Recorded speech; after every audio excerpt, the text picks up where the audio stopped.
Yo, this is going to be my quick reaction and review for Christopher Nolan's The Odyssey.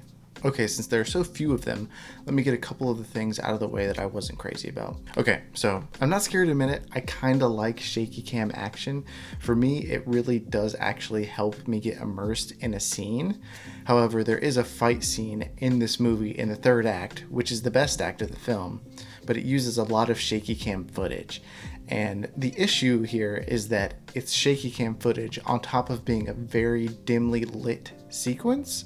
And so I'm just sitting there in the IMAX showing, looking at this massive screen in front of me, and I cannot tell what the heck is going on. My eyes are starting to glaze over, like they lose focus, and I have to actually readjust my vision just to try and figure out what I'm looking at. It doesn't happen a ton. There is a lot of shaky cam in here. Again, I like it, relatively okay. But the third act of the film, there is a scene where it's shaky cam, it's an action sequence, and it's dimly lit, and it is very difficult to tell what's going on. Additionally, I'm surprised to say this, but I wasn't too crazy about the score of the film. Now, to be clear, I don't mean that the score was bad, but in my opinion, it was far too understated for most of the movie. There were several little motifs that appeared throughout the film, but in my opinion, they just weren't prominent enough in most of the movie to be as effective as they could have been. I will say that once we got up to the third act, the score really ramps up and it starts to shine the way that I kind of wanted it to throughout the entire film. It's just a little bit disappointing that we had to wait, 2 hours, an hour and 50 minutes until we got to that point. And this could totally be something that I am not with the general audience at all. I've already seen a couple people who talked about how good the score was, but for me, and it was good, it just wasn't as big of a part of the movie as I was expecting it to be throughout most of the film. Okay, so this is something that obviously came up leading up to the release of the film in the trailers, and that is the accents and the dialogue and the language that is used in this movie. While the lack of non-American accents doesn't really bother me throughout the movie, there were a handful of times where I thought the dialogue itself felt a bit too modern, and that led to it feeling quite out of place. These moments are few and far between, and even the moment that a lot of people were talking about in the trailer where Telemachus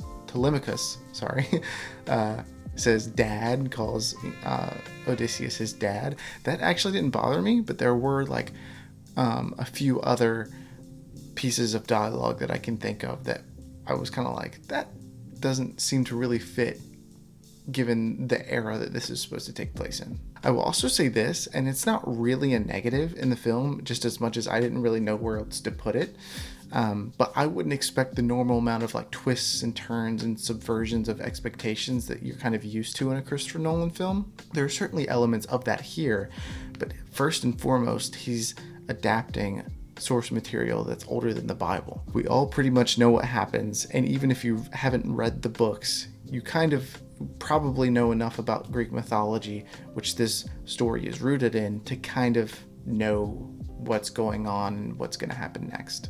So to be clear, still a great movie, but it doesn't have the same sort of subversions and twists and turns that a Nolan movie that we've kind of come to expect might have. Okay, so now we are moving on to the positives, everything that I loved about this movie, and there are a lot of things that are really great. To start off with the performances, this movie is filled to the brim with superstar actors.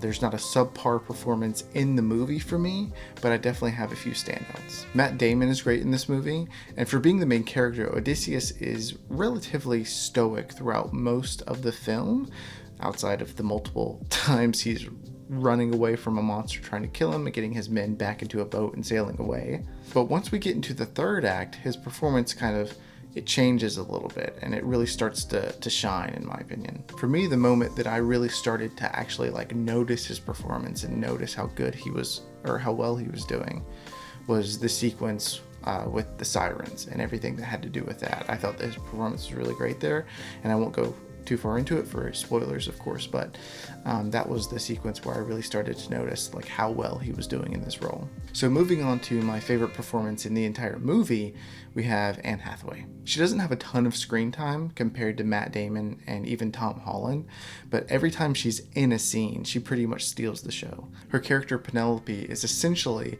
in shambles in every scene that she's in, And every time that she has to lash out or break down in tears, she really does a great job at making the audience feel it. So Tom Holland, I think this is probably the best performance Tom Holland has given in his career that at least I've seen. He's always been a solid actor to me, but this movie feels like he just goes above and beyond anything that I've seen him do, and I really believed in the performance he was giving as Telemachus. Okay, so I don't see either of these actors getting enough credit for their performances, so I wanted to mention that Himesh Patel and John Leguizamo both have outstanding performances in this movie. John Leguizamo plays a blind slave who was close with Odysseus before he left, and he also kind of plays a mentor to Telemachus throughout the film, and he does a terrific job. And I also don't see anybody talking about Himesh Patel in this movie, but behind Matt Damon and Tom Holland, he has the most scenes of anyone.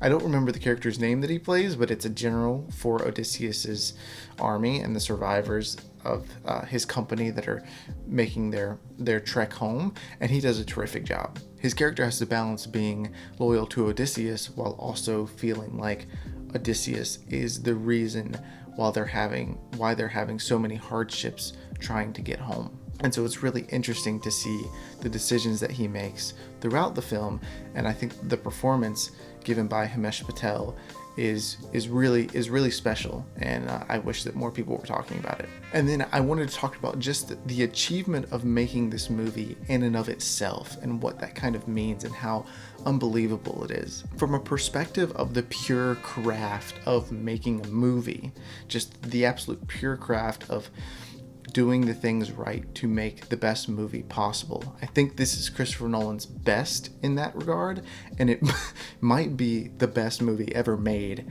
when it comes to the pure craft of making a movie. Now, this is not my favorite Christopher Nolan movie, and this is obviously not my favorite movie of all time, but I'm talking about from a pure craftsmanship standpoint, this might be the top of the pile.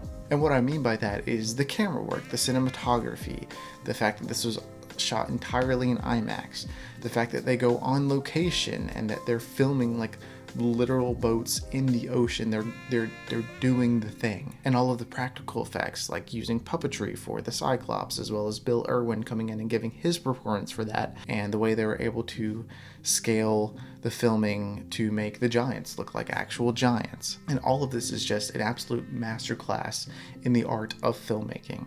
Oh, and the sound design, which is something that Christopher Nolan is typically not known for being great at, where, you know, the action scenes are way too loud and then the dialogue scenes are way too quiet. I thought it was actually very well done in this movie, and aside from a couple of scenes where that was the case, most of it, the sound design overall was very good. Especially there's this scene with the Cyclops that has very, very good sound design, and especially in IMAX it was like it was great.